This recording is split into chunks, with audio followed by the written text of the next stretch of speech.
Bueno, pues vamos a empezar. Seré muy breve. Mi nombre es Eduardo Fernández. Soy el director del Instituto Juan de Mariana, que, como saben, hay muchos amigos en la sala, es un think tank liberal con sede en Madrid y que, bueno, desde hace ya bastantes años ha desarrollado una labor en distintos campos, siempre con el compromiso de desplegar la libertad, ¿no? De intentar promover y favorecer una sociedad de personas libres y responsables. Obviamente, para cumplir esa magna misión, hemos, participado en distintos ambientes y con distintas organizaciones. Hemos colaborado siempre con otros think tanks fuera y dentro de España, con estudiantes, con Students for Liberty, y hemos intentado generar producción propia, ¿no? Al final tenemos un pilar de divulgación que todo el mundo puede consultar cuando visita la página web del instituto. Tenemos o intentamos desarrollar dentro de nuestras posibilidades y con la mejor de las actitudes un pilar de formación que se traduce en la universidad de verano, en las conferencias también sabatinas, en distintos seminarios de formación privada y, por supuesto, apostamos cuando podemos por la investigación, que consideramos también necesaria para desplazar la ventana de Overton hacia las ideas de la libertad, ¿no? En ese sentido, en ese espacio es donde se genera y donde surge este informe sobre feminismo, ¿no? Y tenemos la suerte de contar con los autores, ¿no? Todos viejos conocidos de la casa. Vamos a empezar por los hombres, por esto del género. Paco Capella, que es un clásico, un miembro esencial del Juan de Mariana, una persona que ha contribuido en los tres pilares en diversas ocasiones. Santiago Calvo, que es columnista también del Juan de Mariana, una persona que en este caso ha desarrollado un espacio muy interesante y yo diría en tiempo récord es de felicitar todo su trabajo. Y luego Cuca Casado, ¿no? Que, si no estoy mal, es la primera incorporación en el Juan de Mariana, lo cual apreciamos y agradecemos profundamente. Cuca, es un gusto tenerte con nosotros en el equipo. Y Irune Ariño, que es subdirectora del instituto y la coordinadora de este informe. Los cuatro han trabajado mucho, esto ha costado parirlo, pero creo que el producto merece la pena y esperemos que tenga impacto y genere polémica, siempre con el objetivo de cumplir la misión, ¿no? Que es contribuir a una sociedad más abierta y más libre, ¿no?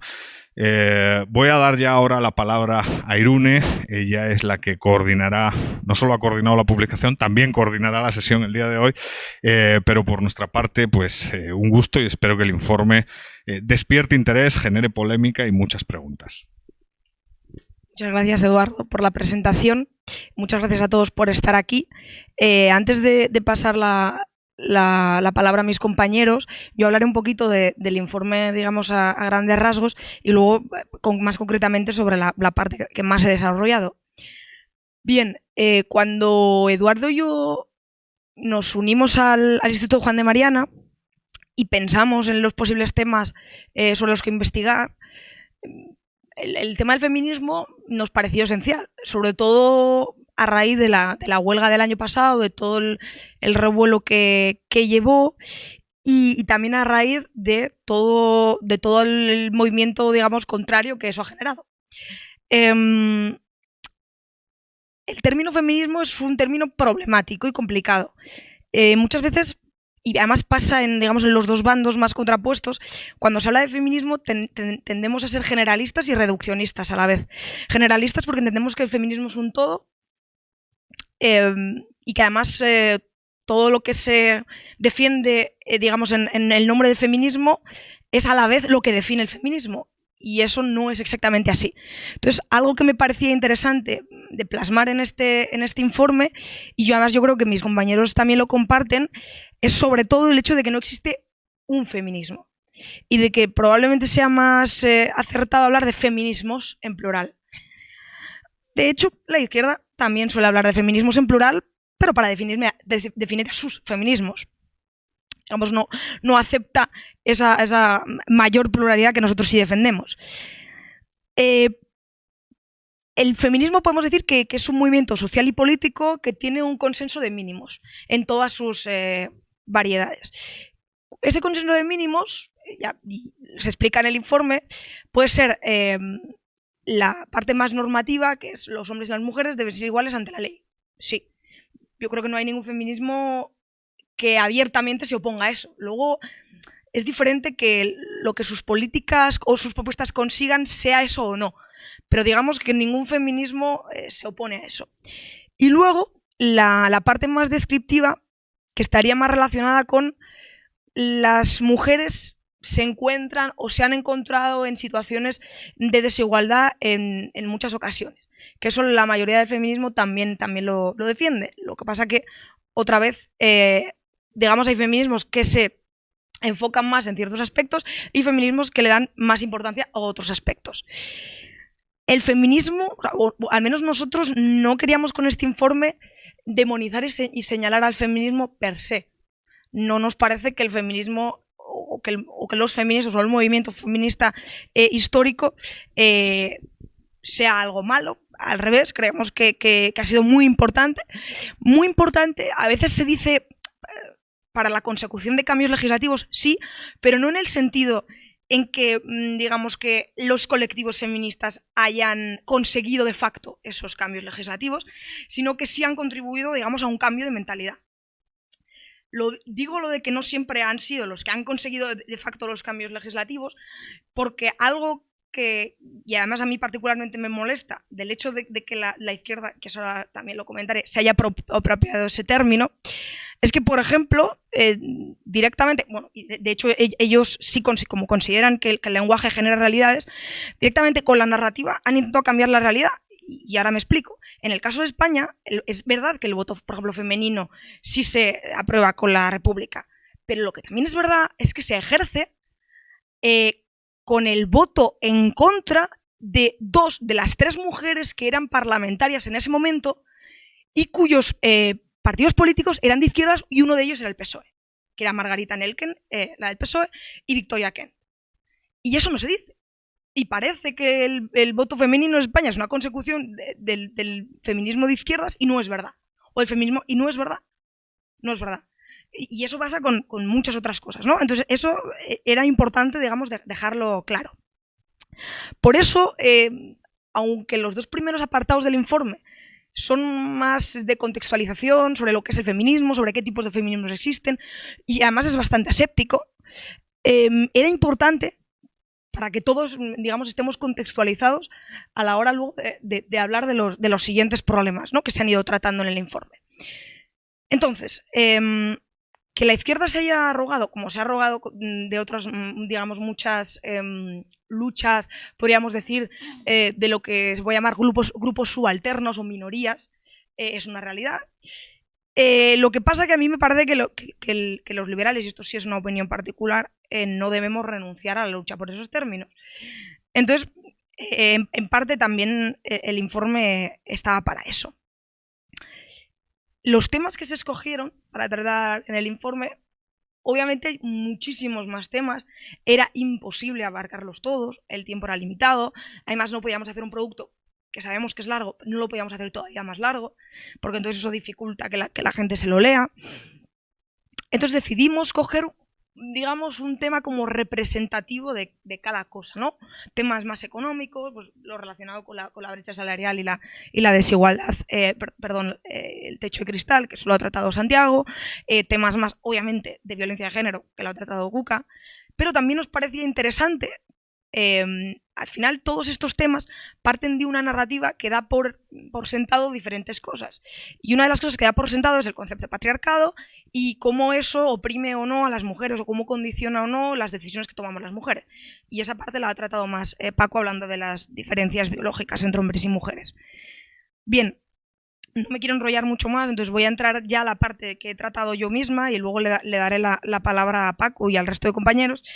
la parte que he tratado yo era una parte que me parecía bastante importante porque, bueno, es la parte de reproducción, sexualidad y mercantilización, porque el feminismo de izquierdas en Occidente, como las mujeres, les guste o no, ya somos iguales ante la ley, digamos que han tenido que buscar una serie de temas de los que hacer bandera. Varios de esos temas, como el aborto en España ya está regulado y ya más o menos les parece bien la regulación, aunque probablemente harían unos cambios, y como además el tema del aborto podríamos decir que sí genera más o menos consenso, y bueno, tanto es que cuando el PP propuso la reforma del aborto, finalmente se acabó echando atrás, por presiones incluso en el propio partido, tratar el aborto, al final se podría haber tratado, pero nos parecía más interesante tratar aquello en lo que radicalmente diferimos con el feminismo, pese a que en el aborto hay opiniones diversas en el liberalismo. Por eso decidimos tratar la prostitución y la maternidad subrogada. La decidimos tratar también porque a mí me parece que existe una doble moral bastante importante en ese discurso, pues cuando utiliza el feminismo de izquierdas o feminismo radical o el dominante o como le queramos llamar, cuando utiliza ciertos argumentos para defender cosas como el aborto, luego uno se para a pensar y dice, ostras, y estos argumentos no sirven para otras cosas, como la prostitución, ¿no?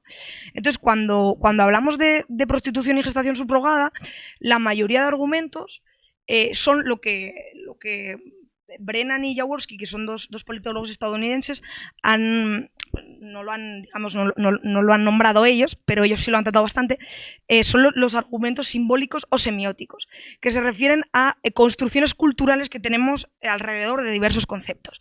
Y una de las construcciones culturales es que el dinero introduce una especie de carga moral negativa en cualquier transacción. Es decir, para las feministas de izquierdas, la prostitución está mal porque hay dinero. No porque el acto sexual en sí esté mal, simplemente porque hay dinero. Y porque el hecho de que haya dinero mercantiliza, porque el hecho de que haya dinero aliena, porque el hecho de que haya dinero, digamos, merma la capacidad que tenemos o la autonomía para tomar decisiones libres. Entonces, nosotros decimos que no, que eso no es verdad o no tiene por qué ser verdad. Sobre todo, en el caso de la prostitución, digamos que para los liberales es uno de los ejemplos, junto probablemente con las drogas y tal, es uno de los ejemplos más claros de lo que conocemos como delitos sin víctima. Es decir, es algo a lo que dos personas adultas convienen, haya dinero o no, y que no hace daño a terceras personas. Entonces entendemos nosotros que si eso lo podemos hacer de forma gratuita, porque se supone que somos dueños de nuestro propio cuerpo, no tanto en términos materiales, no tanto que podamos o no partirnos por la mitad, se supone que también podemos hacer lo mismo por dinero, ¿no? If you can do it for free, you can do it for money. Sería la idea. Luego, el otro tema es que parecen no entender que el hecho de que se permita a una persona prostituirse, sea mujer o no, obviamente no se lo permitimos a un niño de 6 años, no obliga a nadie a prostituirse. O sea, que esté abierta la puerta a eso, como a otras muchas cosas, no te obliga a ti como mujer a prostituirte. Entonces, eso también es importante. Luego, obviamente, la mayoría del discurso concerniente a estos dos temas, digamos que se enfoca en la lógica marxista, ¿no? de las condiciones materiales nos condicionan. Y nosotros no negamos que las condiciones materiales nos condicionen. Por supuesto que nos condicionan. Uno trabaja normalmente por dinero. O sea, probablemente mucha gente, si no tuviese necesidad económica, no haría muchas de las cosas que hace. ¿Qué? Y eso está mal. Yo creo que no está ni bien ni mal. Además, el punto relacionado con esto es, si las condiciones económicas nos invalidan para prostituirnos, ¿por qué no nos invalidan para ser mineros? ¿O qué pasa? Que la prostitución está mal, pero porque hemos decidido que es algo íntimo, no sé, algo que no se puede vender por lo que sea, pero que pasarte 8 horas al día en una mina picando, eso es súper dignificante. Entonces ahí las condiciones materiales no importan, ¿no? O como eso, yo qué sé, ¿no? Recoger chicles, despegar los chicles de los asientos de los autobuses o limpiar baños públicos. Me da igual, hay un sinfín de cosas. Entonces, al final, esto responde a una lógica de imponer una moral concreta. Entonces, claro, los liberales consideramos que digamos que el derecho penal no debe servir para cambiar la sociedad en el sentido de imponer una moralidad concreta. Y de hecho, además, la imposición de una moralidad concreta a través del derecho penal, no solo del derecho penal, sino de la legislación, es algo demasiado característico de gobiernos autoritarios y totalitarios. Y por último, ya de verdad que es la última cosa que digo, es el tema de la explotación, que es algo que también caracteriza bastante a las dos cosas, ¿no? En los hombres o la sociedad, porque a veces como lo de los hombres al final ya se está empezando a cuestionar, pues ahora ya hemos pasado a la sociedad explota a las mujeres, ¿no? Hay una frase muy curiosa, creo que era de Beatriz Gimeno, que de hecho sacó un libro que se llama La prostitución, que es que la prostitución es la propiedad colectiva del cuerpo de la mujer. Esto es fantástico, ¿no? O sea, bueno, para empezar, eso no es así, porque la que percibe la prestación económica es la mujer, y no es que venda su cuerpo, sino que vende un servicio, pero eso no importa. Y luego el tema de, vamos a ver, con la gestación subrogada. Yo no digo que el explotado, o sea la mujer, sea la pareja, me da igual, pero uno piensa, cuando la mujer le está pidiendo la cantidad de dinero que pide a los padres comitentes para gestar a su hijo, no tengo tan claro quién es el explotado aquí. Y tampoco estoy diciendo que sea la pareja. Pero que no creo que la lógica de la explotación quede tan clara en este tipo de asuntos, ¿no? Y yo, hasta aquí mi intervención, os voy a pasar con Paco, que él, digamos, desarrollará un poquito más la parte de las diferencias biológicas. Muchas gracias. Gracias, Irune. Se suele decir que todo el mundo piensa que los niños son todos iguales y que las diferencias vienen de la educación hasta que tiene hijos. Sobre todo hasta que tiene el segundo y nota cómo es diferente del primero. E igual con los niños y las niñas, ¿no? Que todo dependerá de cómo yo los eduque hasta que resulta que ellos salen pues por donde les da la gana o donde han salido sus genes. Aparte del carácter antiliberal del feminismo actual, del feminismo, digamos, dominante, a mí me preocupaba precisamente la falta de fundamentación intelectual, lo débil que es intelectualmente, mientras que hay gente que son filósofos o gente muy de sociología o del ámbito cultural que vende como que el feminismo es el gran movimiento de la actualidad. Pues digo, pues si esto es el gran movimiento, intelectualmente es que tiene una base tremendamente débil. Entonces, las diferencias sexuales existen, pueden estudiarse, y de hecho hay una ciencia de ellas. En mi parte, en mi capítulo, podéis encontrar muchas referencias, muchos autores, algunos más de divulgación, otros mucho más especialistas, que igual os interesan menos, pero si ya que queréis, ya tenéis que meteros con ellos. Entonces, los humanos somos dos cosas, somos biología y cultura. En inglés queda más bonito lo de nature and nurture, o naturaleza, lo natural y lo artificial. Hasta los años 60-70 del siglo pasado, pues lo que predominaba era lo que se llamaba el modelo social dominante, era que todo es cultura, todo es educación. ¿Por qué? Pues porque ese ámbito probablemente estaba dominado por gente que era de ideología muy de izquierdas, muy marxistas, y también porque ellos eran, ¿qué vendían? Cultura. Entonces, ¿qué tenían que decir? Lo importante es lo nuestro. Y entonces se meten los biólogos, empieza Edward Wilson y otra gente, inicialmente lo llamaban sociobiología, luego se acabó llamando psicología evolucionista, diciendo, pero oiga, ¿por qué no vamos a poder aplicar los mismos principios de la biología, de lo natural, de la genética a los seres humanos? Es que los seres humanos son solo cultura, no tienen nada genético, nada innato, nada, digamos, instintivo. Y entonces la psicología evolucionista empieza a investigar cuáles son los componentes genéticos innatos de lo que podría ser la naturaleza humana. Ahí podéis tener el libro de Steven Pinker de Contra la tabula rasa. Pero también investiga otra cosa curiosa, y es qué diferencias hay entre humanos por una característica muy curiosa o muy particular, que es su sexo, ¿no? Ahora diríamos su género, biológicamente sería su sexo. Entonces hay ese enfrentamiento científico entre los ámbitos científicos más naturales, más biológicos, más psicológicos, y los que tienen que ver más con sociología, política, crítica cultural, que es de los que bebe un poco el feminismo actual. ¿Por qué sabemos, si ambos factores son importantes, lo biológico y lo cultural es enormemente importante en humanos, es decir, la cultura no existe solamente en el ámbito de la especie humana, también existe en animales, pero con un desarrollo mucho más débil? ¿Cómo podemos separar el grano de la paja y qué efectos son cuáles.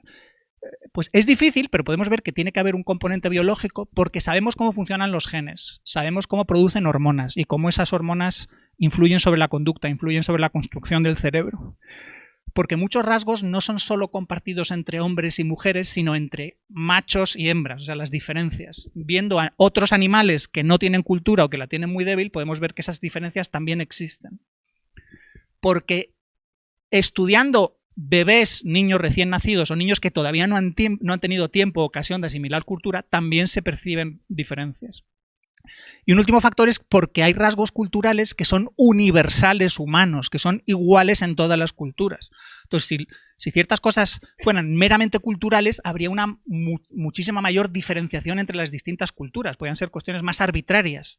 Pero dices, cuando todas van en la misma dirección, probablemente quiere decir que o todas son muy buenas ideas o tienen una base debajo que está condicionando, que está influyendo en qué dirección puede ir la diferenciación cultural. Entonces, lo fundamental para entender las diferencias sexuales, y por eso lo trato en el capítulo del informe, es entender la reproducción sexual. Y por qué los roles sexuales y las estrategias sexuales de hombre y mujer son diferentes. Es decir, cuando las feministas radicales insisten, bueno, las y los, que tiene que haber una igualdad total, no solo ante la ley, sino de resultados, dices, bueno, pero conseguir eso va a ser dificilísimo porque biológicamente los roles reproductivos son distintos y la psicología frente a la reproducción es diferente. Entonces, varios conceptos esenciales son el de inversión parental. ¿Qué gastan, qué esfuerzo tienen que hacer hombres y mujeres para reproducirse? El hombre, la mínima es ridícula. Es un espermatozoide que tenga éxito o varios y esos se reproducen con mucha facilidad. Y un coito con éxito y te puedes olvidar. La mujer no es igual. La mujer produce un óvulo, a veces más, para gemelos y cosas así, en cada ciclo menstrual, más o menos cada mes. Luego, si se queda embarazada, ya es 9 meses y normalmente luego hay 1 año, 2 años, 3 años de lactancia según el entorno sociocultural. Luego, la mujer es lo que se dice el recurso escaso de la reproducción y su estrategia, si quiere que sea óptima, no puede ser la misma que la del hombre. La estrategia óptima del hombre, si no tuviera competencia y le dejaran, sería coitos con muchas diferentes, dejar embarazadas a montones, reproducirme cientos de veces, miles de veces, mientras que la mujer no puede seguir esa estrategia si quiere tener más éxito reproductivo. En vez de cantidad, a la mujer le interesa la calidad.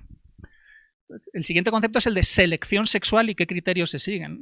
Los emparejamientos sexuales no son arbitrarios, sino que ambos tienen que seleccionar al otro. Un ejemplo típico de selección sexual es la cola del pavo real, que se suele decir, ¿no? Entonces, ahí fijaos que son las hembras las que inspeccionan a los machos. Los machos se tienen que exhibir y demostrar, mira lo buenos que son mis genes, que he sido capaz de desarrollar esta cola. Y no solo es un ejemplo raro que no se dé, en el mundo animal está lleno de esos ejemplos. En aves, por ejemplo, se dedican a producir un nido que luego ni siquiera se usa a menudo, es simplemente un nido como ornamental o estético, como una obra de arte de mira lo que soy capaz de hacer. O bailes, o canciones de aves. También hay selección intrasexual, la típica de los ciervos en la berrea peleándose unos contra otros y muchísimos machos del mundo animal por ser el más fuerte, digamos el superviviente de los combates, y entonces ese se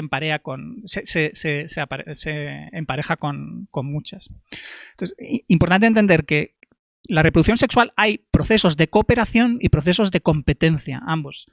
Es un proceso cooperativo porque tienen que participar mínimo 2, y de hecho en los seres humanos somos probablemente la especie más cooperativa desde el punto de vista de la reproducción sexual. En muchas otras especies el macho no hace nada o no hace prácticamente nada más que competir entre sí, mostrar lo guay que es, y una vez ha fecundado a la hembra se puede ir y ya está. La especie humana es de las especies en las que el macho aporta más y las feministas aún protestan, quieren que hagamos aún más. Bueno, pues eso luego lo discutimos, pues es una cuestión de negociarlo particularmente en vez de imponérselo coactivamente a toda la sociedad. Como los roles y las estrategias son diferentes, el propio cuerpo es diferente. Hay lo que se llama un dimorfismo sexual. No solo un dimorfismo sexual, el obvio de que los hombres tenemos pene y testículos y las mujeres tienen vagina y clítoris y el útero y los senos, que ya son órganos secundarios, sino que ¿cómo vas a tener una especie de máquina tan distinta y no tener una psicología, digamos, apropiada a eso? Luego se suele hablar de dimorfismo sexual en los aspectos físicos y también en los aspectos psicológicos. Y ya menciono, aunque luego insistiré en ello al mencionar un poco más las diferencias, que las diferencias entre hombres y mujeres no quiere decir que todo sea diferente. estos rasgos son casualmente los que son más binarios, salvo en los casos de intersexuales que no hemos tratado en profundidad en el informe. Pero los hombres tienen claramente esos rasgos físicos, por ejemplo, de tener más pelo, tener barba, mientras que las mujeres tienen esos otros que son más binarios, como tener vagina y clítoris. Pero luego cuando se habla de diferencias psicológicas ya son mucho más diferencias de grado, diferencias estadísticas, diferencias probabilísticas que van en una dirección. Cuando hable de que los hombres somos más sistemáticos o más interesados por lo sistemático, por los objetos, por las cosas, y las mujeres por lo empático, por las personas, por las relaciones, no quiere decir que sean dos cajas totalmente distintas y que los hombres no empaticen nada y que las mujeres no sepan pensar. No. Simplemente quiere decir que en tendencia hay una tendencia más hacia rasgos en una dirección. Otro concepto importante es lo que se llama variabilidad en el éxito reproductivo.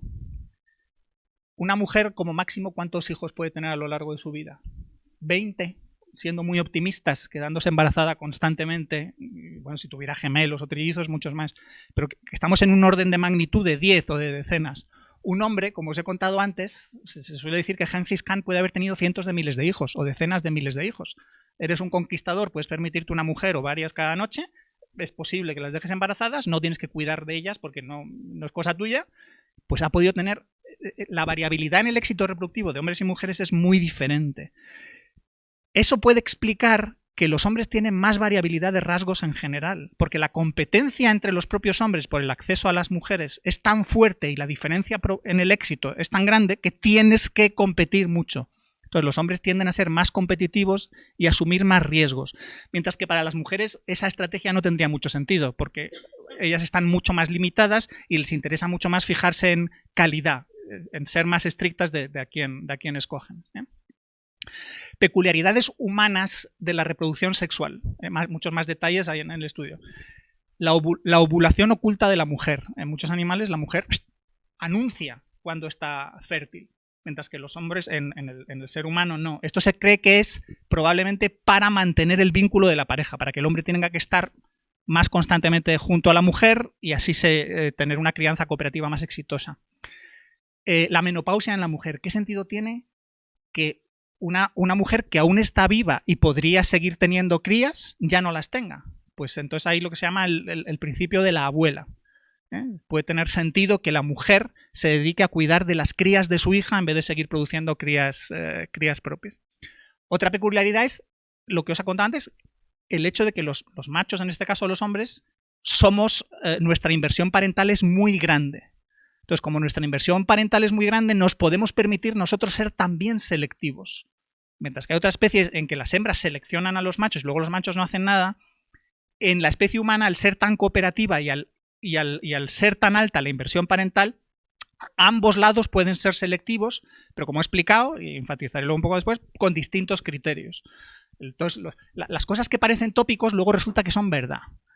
Los hombres prefieren mujeres físicamente más atractivas y más jóvenes. No son los únicos rasgos que tienen en cuenta, pero hay una tendencia a valorar más eso. Eso no quiere decir, de nuevo, que las mujeres no valoren también la salud y la apariencia estética, pero que lo valoran algo relativamente menos. Mientras que las mujeres tienden a preferir hombres mayores que ellas y con mayor poder, con mayor riqueza, porque eso es lo que aporta el hombre. Más estatus, más la idea del hombre proveedor. El último rasgo más diferenciador es que las crías humanas son tremendamente dependientes, eso de que nacen, digamos, poco desarrolladas y por eso requieren muchísimos cuidados, se dice altricialidad, y por eso la crianza humana es tan cooperativa.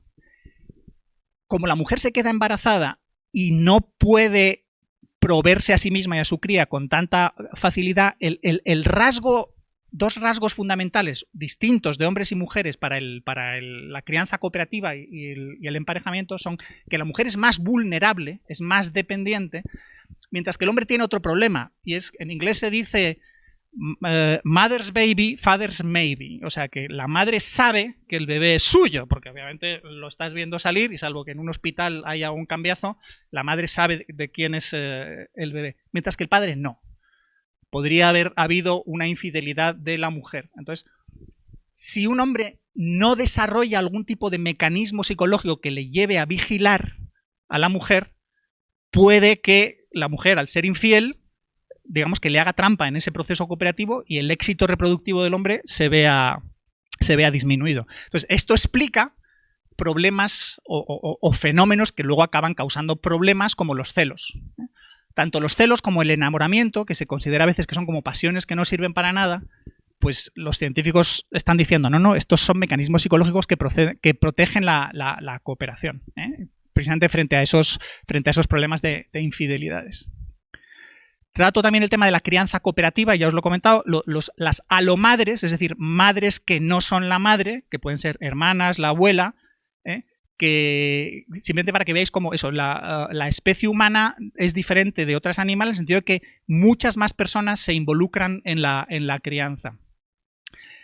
Se ha solido decir que el hombre es cazador, mientras que la mujer es la que se queda en el hogar. Esa visión tiene parte de correcto, pero no es del todo correcto. El hombre es más protector-proveedor. Es decir, es proveedor, pero no de todo. La mujer se puede valer por sí misma mientras no tenga los problemas del embarazo. Las mujeres se dedican muchísimo a recolección e incluso pueden cazar animales pequeños. El hombre es más cazador de animales grandes, a veces no solo por necesidad, sino por presumir, decir, mirar lo que somos capaces de hacer, como una señal de estatus para ser más atractivo a las mujeres, pero también protector. Y aquí esto va a conectar luego con lo que hablaremos luego de violencia. El problema de la violencia contra las mujeres lo causan y lo resuelven los hombres. Es decir, algunos hombres pueden querer violar a mujeres porque es una estrategia reproductiva, obviamente no liberal y no respetuosa de los derechos de los demás, pero como estrategia funciona y no es exclusiva a los humanos. En el reino animal también existen las violaciones, se llaman las fecundaciones forzadas. Entonces, el problema que unos causan, otros, la pareja que ama a esa mujer, es quien te protege. O tu entorno de la tribu tiene los soldados que te protegen de los soldados o de los guerreros de la otra tribu, que son los que quieren secuestrarte y llevarte con ellos. Luego, al final, va a haber una división sexual del trabajo y una división no solo del trabajo reproductivo, sino del trabajo productivo. Es decir, tiene sentido que partiendo de donde parten hombres y mujeres no acaben dedicándose a las mismas cosas. No, de nuevo, no es un constructo, no es ninguna imposición ni algo arbitrario, sino que probablemente tiene mucho de estrategia óptima. También trato el tema de la familia y matrimonio, ya entrando en el ámbito cultural, el tema de la monogamia, la familia nuclear, que muchos conservadores favorecen. Les digo, tenéis que tener cuidado porque la familia nuclear es solo un ejemplo entre las familias posibles, es la más predominante en Occidente, pero no ha sido la más frecuente durante la historia de la humanidad, y probablemente merezca la pena debatir frente a gente que dice que quiere crianzas más cooperativas, más extensas, y frente a mujeres que dicen, claro, si yo estoy sola, cuidar de mi familia es una carga enorme. Y dices, es verdad, en tribus más primitivas probablemente no estaba una mujer sola, sino que estaban sus hermanas, sus hijas más adultas, su madre, la abuela, otras mujeres que se podían juntar porque aquello era una vida tribal y cuidaban con más facilidad a todas las crías. Con la familia nuclear tiendes a aislarte y entonces es más complicado. Y el tema del patriarcado, el problema es que, tal y como lo definen las feministas radicales, ya te están diciendo que es un sistema de opresión violenta, sin más. Dices, vamos a ver, si lo definimos simplemente como un sistema en el cual los que tienen el poder político y económico, o los que tienen más, los que están en las posiciones más altas de esas jerarquías, son hombres, entonces te puedes preguntar, ¿esto es justo o es injusto y esto por qué es así? Y hay explicaciones que dicen, esto no implica violencia, no implica opresión, sino simplemente, si vuelves a las características de hombres y mujeres, ves, los hombres deben competir para acceder a las mujeres, para emparejarse con más éxito con las mujeres. Los hombres, ¿qué ofrecen a las mujeres? Estatus, riqueza, posición social. Luego los hombres van a competir duramente por ser los que lleguen a esas posiciones, mientras que a las mujeres no les interesa tanto acceder a esas posiciones, sino acceder a los hombres que tienen esas posiciones. Luego es un sistema que se mantiene por las elecciones libres de todos. Y por acabar mencionando ya las diferencias, insistir que son diferencias de grado, que son estadísticas. Las físicas son obvias, digo, aparte de las morfológicas, y es que los hombres son más fuertes que las mujeres, en general, más grandes y en general más fuertes. Luego los hombres pueden hacer más daño, los hombres pueden usar la violencia contra las mujeres con más éxito, y su propio carácter es más agresivo, luego es probable que lo hagan. Las diferencias en capacidades intelectuales son muy pequeñas, es decir, cuando dicen es que las mujeres no valen para las matemáticas y esas cosas, esa gente que lo diga no ha estudiado la realidad. Las mujeres en realidad son mejores para casi todo, con diferencias muy pequeñas. Y como son mejores para casi todo, pueden elegir. Y entonces eligen según sus preferencias, que lo que les interesa es todas las profesiones que tengan que ver más con relaciones humanas. Mientras que los hombres pueden ser relativamente competentes en matemáticas, pero en cosas como lenguaje y relaciones humanas, pues se encuentran que son peores que las mujeres. Entonces, al final acaban orientándose entre esa diferencia de capacidades o esa limitación de capacidades y sus propias preferencias a cosas más sistemáticas. Por eso vemos las diferencias en carreras y profesiones de ciencia, tecnología, ingeniería y matemáticas. Entonces eso, el hombre es más agresivo, el hombre tiende a asumir más riesgos, es más competitivo, le interesa más el estatus, lo que he dicho de sistematización hombres frente a empatización mujeres, y lo que os he comentado ya de criterios de atracción. Y hay más cosas, pero si queréis ya lo dejo por tiempo y luego seguimos. Venga, gracias. Gracias, Paco. Bueno, pues Santi hablará ahora de las desigualdades económicas. Bueno, muchas gracias, Irune, y muchas gracias al Instituto Juan de Mariana por plantear este informe y por invitarme a hacer la parte económica. Y bueno, yo creo que la parte económica es el feminismo hegemónico suele achacar a todas las desigualdades que existen en el mercado laboral por razones de género a que las mujeres están sistemáticamente discriminadas. Y por un lado está la brecha salarial, por otro lado está el techo de cristal. Es decir, por un lado las mujeres cobran menos por el mero hecho de ser mujeres y por otro lado las mujeres no acceden a los puestos de alta responsabilidad y de alta dirección por el mero hecho de ser mujeres. Y yo creo que por un lado la brecha salarial de género hay que entenderla que es un mero efecto estadístico. Al final estamos cogiendo un grupo muy heterogéneo que son las mujeres y lo comparamos con otro grupo muy heterogéneo que son los hombres. Y también podríamos hacer lo mismo con las personas que tienen ojos azules y con las personas que tienen ojos verdes y seguramente cobrarán más unos que otros. Es un mero efecto estadístico. Al final hay que tener en cuenta las características individuales de los trabajadores porque si no al final estamos haciendo trampas. Y de hecho, por ejemplo, en el informe es lo que hacemos. Primero observamos que las mujeres y los hombres trabajan diferentes horas. Al final las mujeres trabajan a tiempo parcial, son el 24% las que trabajan a tiempo parcial y los hombres trabajan a tiempo parcial el 7% de los hombres. Y después, aquí dentro de las razones por las que trabajan a tiempo parcial son múltiples. Unas serán porque lo prefieren hacer así, otras veces porque no encuentran un trabajo a tiempo completo por las circunstancias del mercado laboral. Pero esto también le pasa a los hombres y en mayor medida, que no encuentran un trabajo a tiempo completo porque el mercado laboral no les permite encontrar un trabajo a tiempo completo. Y al final lo que tenemos es una brecha salarial de género no explicada del 5,2%. Es lo que encontramos en la evidencia aproximadamente. Esto no tiene por qué ser exacto, pero en torno al 5%. Y de ese 5% uno podría decir, vale, pues esto que no está explicado por las razones individuales de los trabajadores es discriminación. Y yo digo, sí, no. Puede ser o no puede ser. Se nota que soy gallego, ¿no?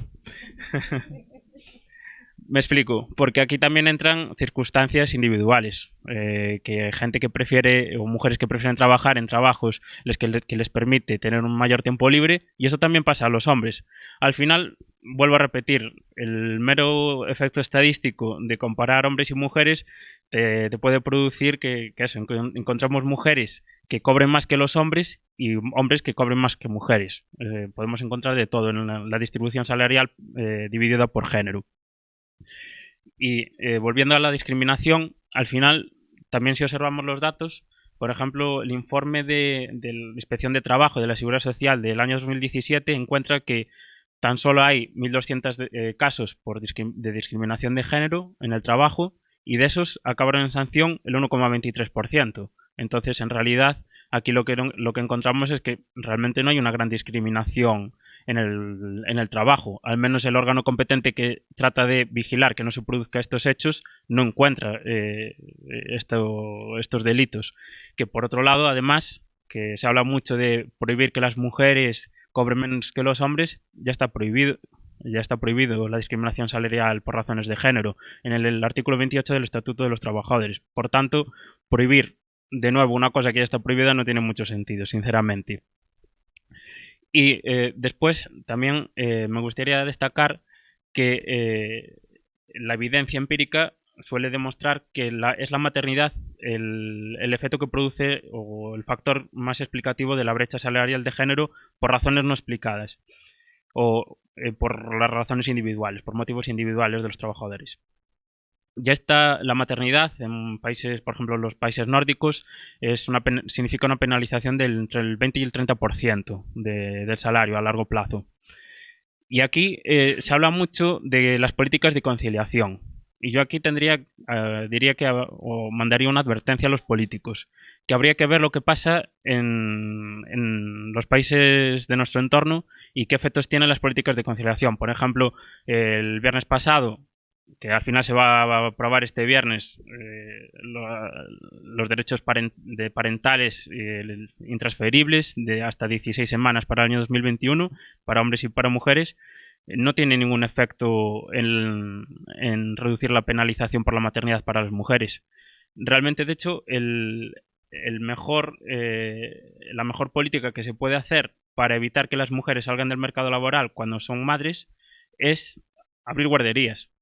Y aquí ya podríamos hablar del método a través del cual se podría abrir las guarderías y los centros educativos para menores de 3 años. Pero en realidad esa es la mejor política, porque al final las políticas de conciliación lo que hacen es crear una situación acomodaticia para las mujeres de que si salen del mercado laboral van a tener una renta aportada por el Estado y al final pierden intensidad laboral, pierden capital humano, porque al final se alejan del mercado laboral durante X años mientras son madres. Eso, la brecha salarial por un lado. Y después, por otro lado, está el techo de cristal. El techo de cristal, una vez más, se dice que hay una discriminación sistemática hacia la mujer y por eso no llegan a los puestos de dirección. Pero viendo la evidencia empírica, también no hay discriminación hacia las mujeres, o al menos no es sistemática, como dice el feminismo hegemónico. ¿Por qué? Bueno, pues porque al final vemos en sectores en donde las mujeres tienen una mayor representación, también está igual de representadas en los consejos de administración. E incluso empresas familiares o que tienen muchos más años de experiencia, las mujeres están más representadas en estos consejos de administración. ¿Por qué? Pues por la experiencia, o porque no se pueden permitir prescindir de personas y trabajadores muy capacitadas y que son capaces de aportar un gran valor añadido a las empresas. Aquí el feminismo hegemónico suele pedir las cuotas de género para permitir que las mujeres entren en estos puestos de responsabilidad y también, por ejemplo, en los parlamentos y en otro tipo de organismos. Pero al final las cuotas es una forma de entender que las mujeres son inferiores a los hombres y que no se valen por sí mismas para conseguir puestos de responsabilidad. De hecho, propias mujeres que han alcanzado puestos de dirección, según varias encuestas, dicen que no quieren las políticas de cuotas. ¿Por qué? Porque al final es una manera para la empresa de maquillar su imagen, pero no es que crean realmente en un entorno diverso e inclusivo de género. No creen realmente que las mujeres son válidas. No, es una forma de, bueno, lo cumplo porque es obligatorio. Y después me gustaría destacar por último, porque también me parece que lo más importante van a estar en las preguntas, me gustaría destacar que, por ejemplo, en la manifestación de mañana hay un manifiesto y se dice que quiere ser un feminismo inclusivo, del feminismo del 99%, ¿no? Eso está muy bien, pero después te empiezas a leer su manifiesto y ya lo primero que te dicen es que el capitalismo es muy malo y que el libre mercado otro tanto. Pero entonces ya no es tan inclusivo, porque estás dejando de lado una parte de la sociedad, una parte de las mujeres que creen en el libre mercado, y aquí, por ejemplo, el Instituto Juan de Mariana tenemos muchos casos de mujeres que creen en el libre mercado y en el capitalismo para lograr la autonomía y la libertad de las mujeres. Pero, a ver, si el debate es capitalismo sí y el capitalismo no, yo creo que lo tenemos bastante claro, ¿no? Y los datos además sí que también lo tienen claro. Por ejemplo, las economías más libres, las mujeres terminan los estudios de secundaria en mayor proporción que las economías socialistas y estatistas, un 70% frente a un 30%. Hay más mujeres en los consejos de administración o en los parlamentos, las economías más libres, que las economías estatistas. Y después, por otro lado, también tenemos que, si cruzamos los datos del Índice de Libertad Económica que se presentó ayer en la Rafael de Pino Y con los datos de la disparidad de género, hay menor disparidad de género en las economías más libres que en las economías socialistas. Esto también hay que decirlo. Entonces el capitalismo en realidad tampoco es tan malo, ¿no?, para las mujeres. Pero al final la estrategia del feminismo hegemónico es usar o ideologizar un movimiento, un legítimo movimiento que es la búsqueda de la libertad entre hombres y mujeres, y lo usa para su propio beneficio. Pero al final, a través del estatismo, las mujeres no son libres. Como decía Trotsky, bajo el estatismo, si no obedeces, no comes.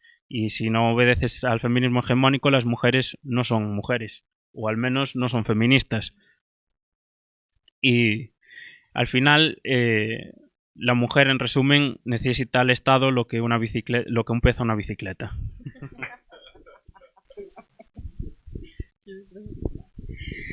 Bueno, quiero dar antes las gracias al Instituto Juan de Mariana y a Irune por contar conmigo.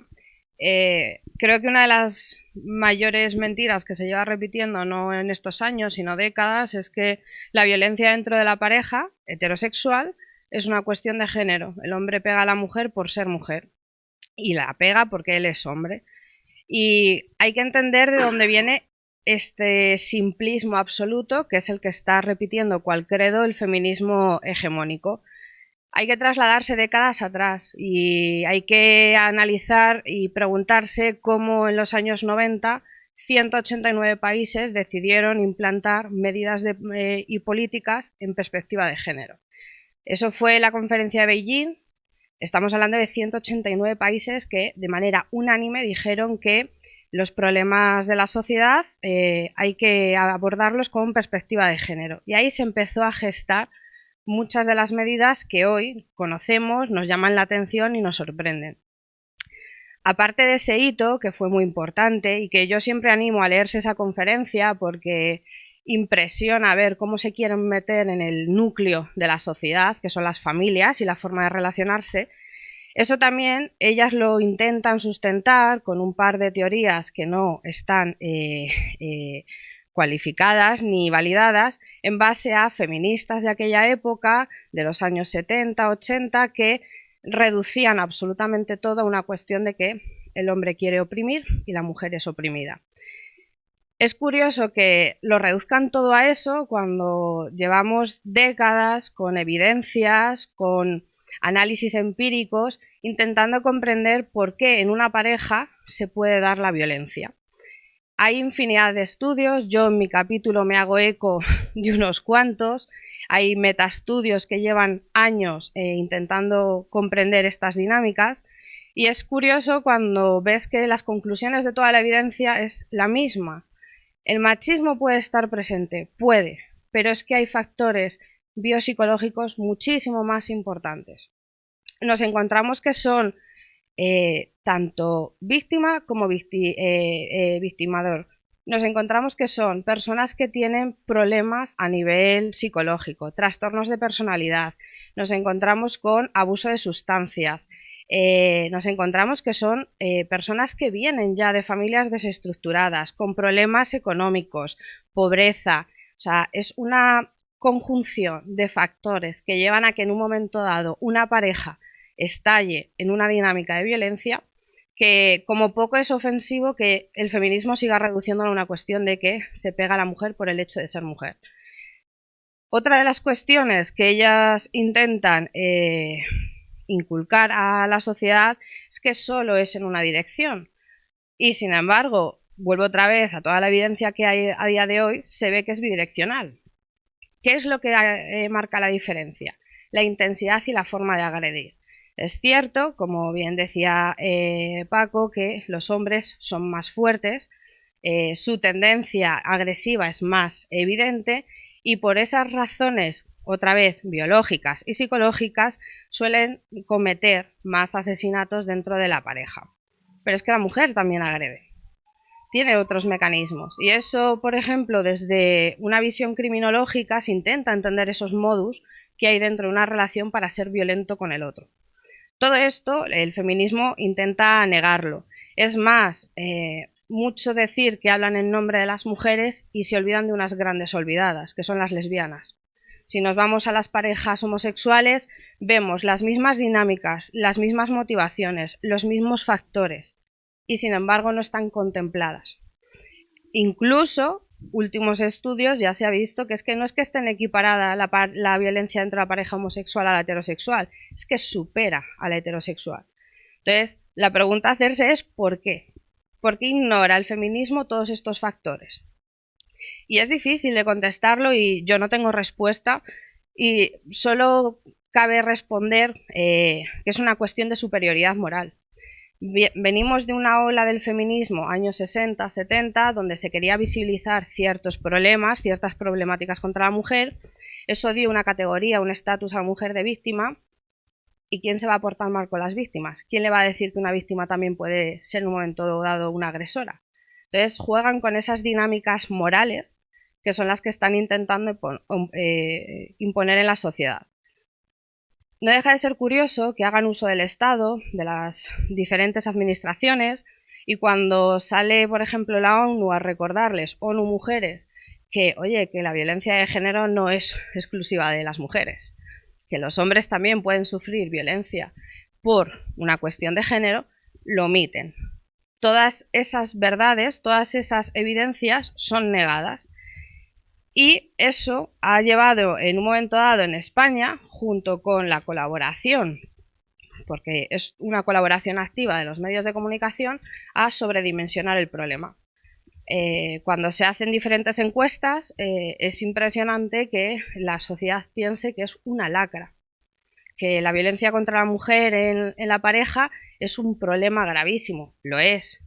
Pero cuando se recogen los datos de criminalidad, se ven las denuncias, los condenados, se ven los asesinatos, y no solo en España, sino a nivel europeo, tenemos las tasas más bajas de Europa. O sea, tenemos tasas muy bajas y sin embargo a la sociedad le está llegando el mensaje de que vivimos en un país sumamente opresor, donde la mujer está muriendo por el hecho de ser mujer. ¿Cómo es posible? Ahí tienen mucha responsabilidad los medios, porque no se plantean a difundir la evidencia que hay. Es una evidencia que niega una de las máximas realidades que se está intentando imponer. Y así nos hemos ido encontrando que con esos conceptos ambiguos que utilizan, como es violencia de género y demás, nos encontramos con medidas que son sumamente ineficaces. Y tenemos el mejor ejemplo, que es la Ley de Violencia de Género. Es una de las máximas representaciones en las que la ley, se coja por donde se coja, no es una ley justa. En el momento que se diseña una ley en la que solo se tiene en cuenta que el hombre va a ser siempre el agresor y la mujer la víctima, partiendo de esa base ya no es justa. Pero es que además es una ley que se mete a nivel de relaciones sin evaluar los problemas de esa pareja. Considera que es todo una cuestión de machismo absoluto. Y después de los años que llevamos con ella, no ha cambiado nada. Las muertes siguen manteniéndose, pero es que se mantienen incluso antes de la imposición de esta ley. Desde los años 90, en torno a 60-70 mujeres mueren en el seno de una relación. Sin embargo, se nos está haciendo creer que es que son muchísimas más. ¿Por qué? Porque están jugando con las denuncias. Esta ley lo único que ha hecho ha sido incentivar las denuncias. Está muy bien denunciar, por supuesto, pero si en la década de los 90 teníamos como unas 70.000 denuncias, hay un cambio en el Código Penal que ya se incluye a las exparejas y el maltrato psicológico, que es una buena medida, y crece un poquito más, en torno a 90.000, 100.000, entra la Ley de Violencia de Género, pasamos de 90.000 denuncias a 170.000 todos los años. Son muchas denuncias. Y el problema es que cuando se analizan esas denuncias, estamos hablando que el 78-80% de ellas son casos que son sobreseídos, desestimados y el hombre sale absuelto. ¿Cómo es eso posible? Es la pregunta que muchas veces interesaría trasladar al movimiento feminista en este ámbito. ¿Cómo es posible que se suponga que hay una ley que las está defendiendo, no las está defendiendo? Y no es el único problema de esta ley, es la asimetría penal. Venimos de un código penal justo donde quien agrede, de igual el sexo que sea, va a tener una pena y una condena, y llegamos con la Ley de Violencia de Género y eso cambia. y no es lo mismo que coaccione el hombre a la mujer que la mujer al hombre en el seno de una pareja. Y hablamos de penas muy diferentes. No es otro de los problemas, no es el único problema. Nos encontramos con que se les vulnera el derecho a la presunción de inocencia a los hombres. Es una ley que, tal como está descrita, junto con la ley de enjuiciamiento criminal, el Código Penal y todas las normativas que han ido adaptando para que se siga manteniendo, llega un momento en el que a nivel social se pone en duda a ese hombre. Que aparezca una unidad policial en la urbanización, en la comunidad, en el trabajo, y le diga, te tienes que venir al cuartel con nosotros, a comisaría, porque se te ha interpuesto una denuncia por violencia de género, ya genera una duda. Aunque ese hombre luego salga con la sentencia de que él no es culpable, ya está generando un estigma. ¿Por qué? Porque esta ley ha dictaminado que si hay una víctima tiene que haber un victimario. Y automáticamente, como es en el seno de la pareja, siempre se va a dudar del hombre. Además, esta ley ha fomentado uno de los sistemas más perversos, que son las denuncias falsas. Desde los medios de comunicación siempre se están haciendo eco con que es el 0,1%, 0,0%, me da igual. ¿De dónde viene esa famosa cifra que ellos utilizan? De la Fiscalía. Pero no explican esa cifra. Esa cifra es real si se sabe entender, que eso es la complejidad que entraña esa cifra. Son casos en los que la Fiscalía ha actuado de oficio, que ha sido en el año natural, que durante el juicio oral del delito por violencia de género se ha visto que había sospechas de falsos testimonios. Y al final, de todas esas muestras, sale un 0,01%. ¿Por qué? Porque tienen que ser ratificadas por los estamentos superiores, las audiencias. Entonces nos encontramos que por el proceso se van a perder siempre muchas. Igual que la dinámica de un juicio, para que se entienda, es muy sencilla. Hombre denunciado por violencia de género, no hay pruebas, o las pruebas que hay no aseguran que es perpetrador de la violencia, el juez desestima el caso. Si en ese momento el juez valora que la mujer sabía que estaba incurriendo en una denuncia falsa, bueno, pues se abre un nuevo juicio. Pero es que ocurre lo mismo. Al juez que le compete analizar ese caso, si no hay pruebas fehacientes de que estaba induciendo un falso testimonio, sale libre esa mujer. Y al final esto es una rueda en la que se van mezclando y donde queda siempre la duda de cuántas de las denuncias de ese 78% son falsas o inducidas o instrumentales. Porque una de las diferencias que no se explica es que una cosa es la denuncia falsa y otra es la instrumental. La falsa, para que se entienda, es cuando se denuncia un hecho que de ser cierto sería delito. Las instrumentales no. Una instrumental sería mujer que denuncia a su expareja por maltrato psicológico por llevarse 10 pares de zapatos. Y de esas así a diario.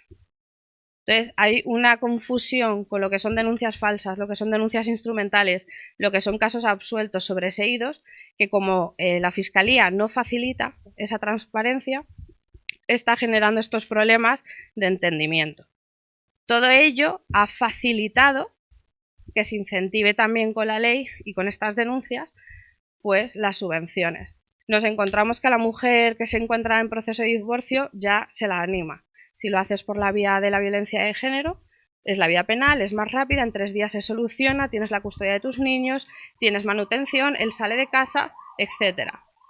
Si lo haces por la vía civil, es un proceso mucho más lento y quien se haya divorciado sabe lo que eso supone. Y a todo eso se le suman todas las subvenciones que el Estado y el Fondo Social Europeo facilitan en materia de mujer. Son cantidades desorbitadas que son complejas de llegar a ellas porque salvo las que se publican directamente, el resto tienes que andar trabajando para ver cómo cada fundación, asociación feminista utiliza el dinero y estamos hablando que en 4 años han sido 25 millones de euros. En 4 años, más de 1000 asociaciones, más de 9000 subvenciones. Todo ese dinero se supone que es para ayudar a las víctimas y las víctimas luego realmente no están siendo ayudadas. La víctima real no tiene protección, la víctima real no puede disponer de medios telemáticos para poder estar más segura, no se les facilita apoyos sociales. Realmente la víctima luego no está siendo ayudada. Entonces, que este feminismo hable de violencia de género es como poco anecdótico, que nieguen las evidencias científicas es incluso una falta de respeto a la razón, Y ojalá en un momento dado este feminismo permita a todos los que nos dedicamos a este tipo de estudios poder ahondar. O sea, fuera de España se está haciendo ese tipo de evaluación y se está viendo que hay factores biológicos y psicológicos muchísimo más importantes y relevantes que la cuestión del machismo. Es más, una de las conclusiones a las que se llega siempre es que la cultura ha sido un factor protector, por lo que explicaba Paco. O sea, es que al final la cultura nos ha ayudado a poner límites a esa agresividad natural que tenemos como animales que somos. Entonces, mientras eso no se aborde, se está generando un espacio de lucro absoluto donde políticos, asociaciones feministas, movimientos sociales, etcétera, absolutamente todos están lucrándose de ello. Y mientras tanto, las víctimas reales no se tienen en cuenta. Muchísimas gracias, Cuca, muchísimas gracias a todos. Ahora, si os parece, daremos paso a que los asistentes o incluso si alguien que está viendo el streaming quiere, pueda hacernos llegar las preguntas que considere.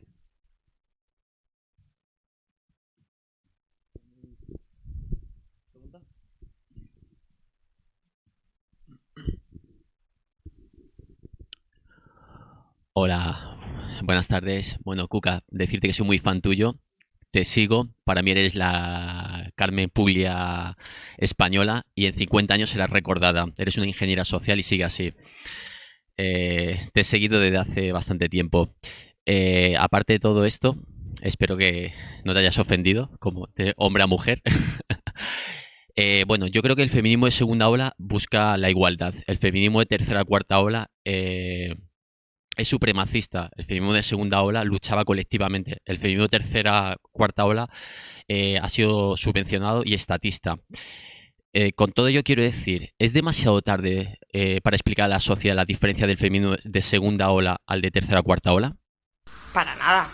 O sea, si yo creo que la información está, o sea, nosotros hacemos una humilde aportación, o sea, esas evidencias están, esas teorías están. Lo que ocurre es que, como digo, esto es un proceso de comunicación, por medio nos está fallando algo. Nos está fallando que este feminismo hegemónico sabe hacer ruido, en eso son muy astutas y están copando el medio más importante a día de hoy, que son los medios digitales, las redes sociales. Entonces ahí han sabido hacerse eco.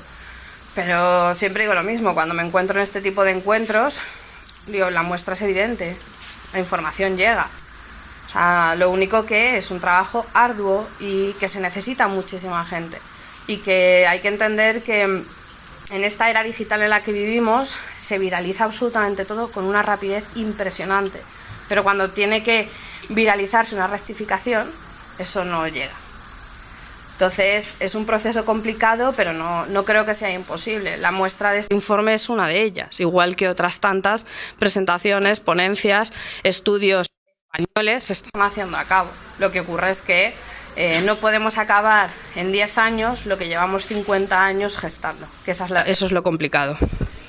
Me gustaría hacer una apreciación, te voy a reñir, porque no sé si te has leído el informe, pero... No me lo he leído. He leído mucho sobre feminismo, pero el informe no me lo he leído, honestamente.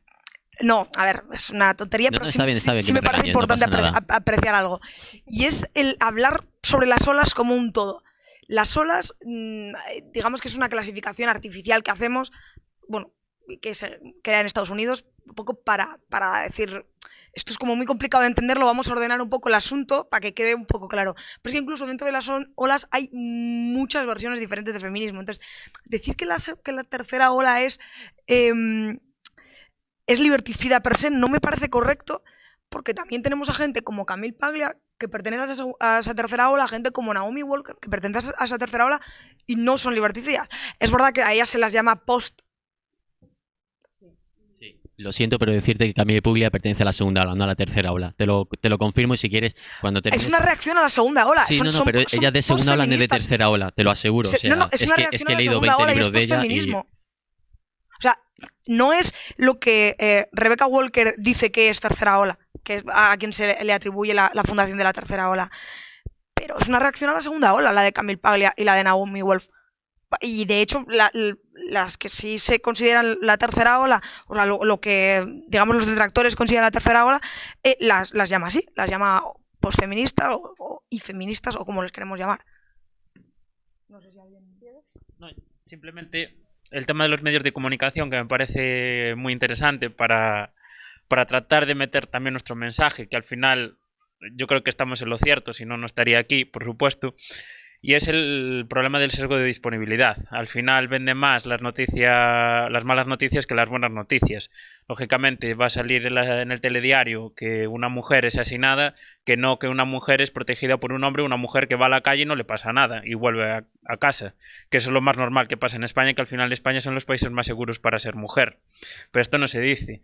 Pero es un defecto, es un sesgo de disponibilidad y es muy difícil combatir contra la naturaleza humana muchas veces. Pero bueno, ahí ya tenemos el ejemplo de que muere más gente por hipopótamos que por ataques de hipopótamos que por ataques de tiburones, y tenemos una película que se llama Tiburón, no una película que se llama Hipopótamo. De todos modos, quería hacer un matiz. Creo que la cuestión de la igualdad no hay que asociarla a colores, y cuando digo colores me refiero a movimientos políticos. O sea, y ese es el problema que estamos viendo, que se está asociando igualdad a una cuestión de movimientos políticos y colores afines a ello. Y creo que ahí sería lo interesante a abordar como sociedad, o sea, el salirnos de esa identidad política que está siendo utilizada por unos y otros y reconocer que es que el ser humano, por ser humano, coopera, se ayuda, o sea, y buscamos el bienestar del grupo. Entonces, creo que eso sería también un mensaje muy interesante para que hubiese un cambio a largo futuro trascendental en esa materia.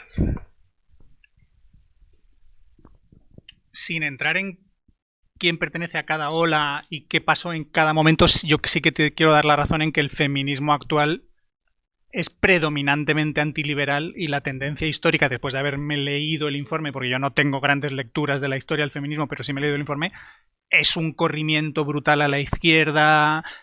Yo me leo todos los artículos de opinión casi todos los días del Diario Público y todo lo que está viendo ahora, y es un predominio de un 95, un 99% de izquierda, cuando no extrema izquierda. Es que ves diferencias incluso en las hermanas Serra. Clara es como más sensata, más errejonista, e Isabel es extremista, que no quiere usar epítetos, pero vamos a decir, una base de formación intelectual, un anticapitalismo totalmente visceral. Y una manera de manipular y mentir y exagerar y distorsionar que dices, esto es histeria permanente.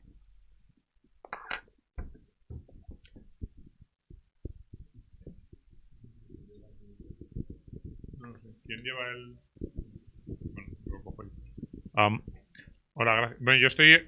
No sé si soy el único. Yo estoy como periodista hoy para tomar nota. Que no es verdad, que quiero decir que el resto probablemente sea más público general. Sobre los medios, ahora no voy a hablar como periodista, voy a hablar como periodista, pero no preguntando. Sobre los medios de comunicación, es cierto el sesgo de disponibilidad, de que nos acordamos de lo malo, pero yo creo que lo que hay es un sesgo ideológico. O sea, si hay sesgo entre las feministas hacia la izquierda, dices, profesiones muy sesgadas a la izquierda, profesores de primaria y secundaria, responsables de áreas feministas en general y periodistas. Y así. Y lo que están vendiendo es el mismo mensaje porque es así. Pero bueno, esta es mi opinión, ya digo, esto es opinión personal. Ahora son las preguntas que sí querría hacer como periodista, que me gustaría pues sacar algo mañana o pasado sobre el tema. Es para Paco las dos. Has hecho muchas referencias a la biología, a las a las diferencias entre sexos, y la primera pregunta sería si en esta dinámica que tú planteas, si tiene algún fin previsible este entorno legislativo y normativo en el que nos movemos.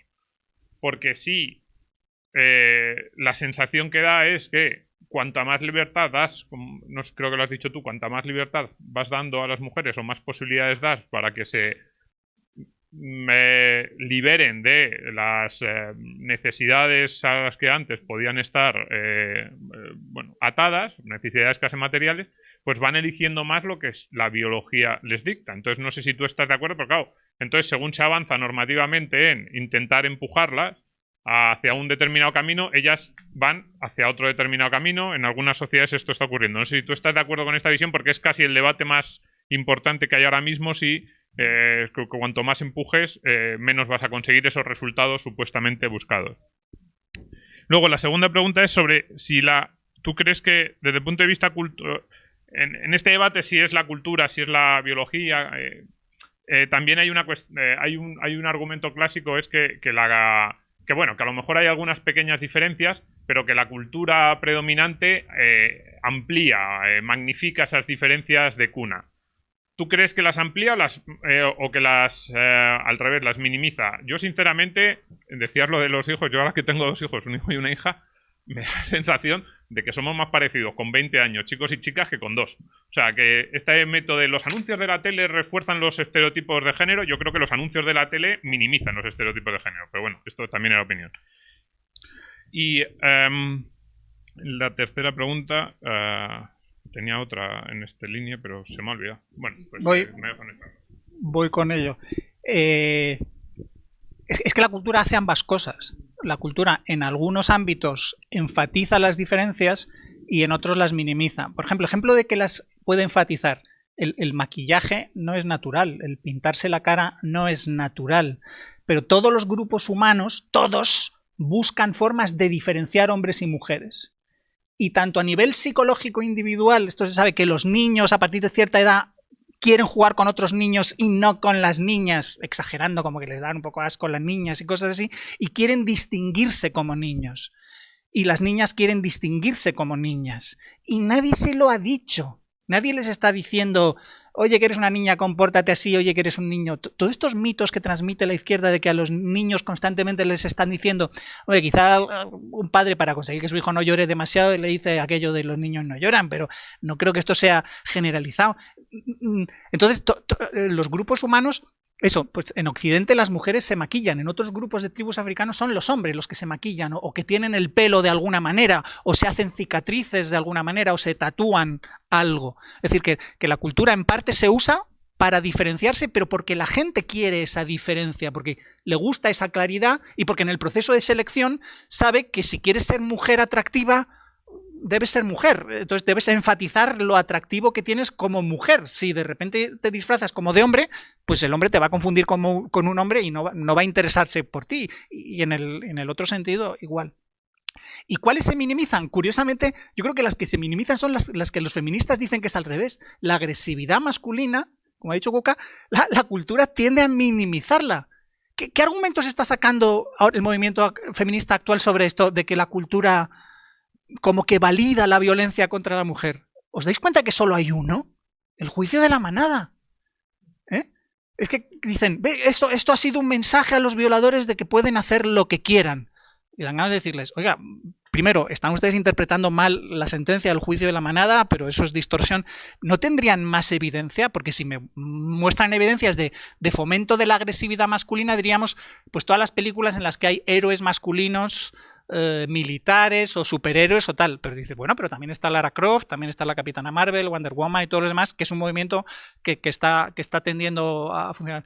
Pero lo que es la cultura más de a pie, los padres, yo no conozco a ningún padre que le dice, niño, sé más agresivo, sino que todo lo contrario, les están intentando parar los pies constantemente, que la educación es casi antisexista, es de frenar esos instintos más masculinos.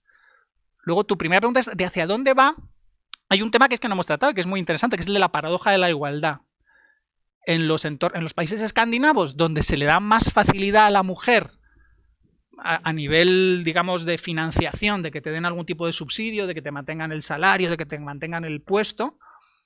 Entonces, ¿qué están haciendo las mujeres? ¿Comportándose profesionalmente igual que los hombres y eligiendo los mismos campos y la misma dedicación laboral? No, al revés, están expresando lo que quieren. Y donde en países que hay más necesidad económica y las carreras técnicas y de ciencias tienen más recompensa, como algunos países asiáticos, islámicos, no sé si nos quedamos preguntando en el informe si en Sudamérica pasa eso también, porque igual no se ha investigado tanto, pues resulta que las mujeres van a carreras más de ciencias, entonces se especula explícitamente por necesidad. Cuando te dejan expresar más, a las mujeres les dejan expresar más lo que realmente quieren, escogen carreras más típicamente femeninas, carreras más que tienen más con relaciones personales, con cuidados, enfermería, medicina, derecho también, pero las técnicas pues las rehuyen más Entonces se dice, es que no hay referentes y todas esas cosas, es que se invisibiliza históricamente. Y dices, si esto puede ser verdad, pero entonces, ¿cómo han entrado las mujeres en todos los otros sectores donde no había tampoco referentes? Porque referentes no ha habido nunca en prácticamente nada. Y invisibilización ha sido relativamente normal.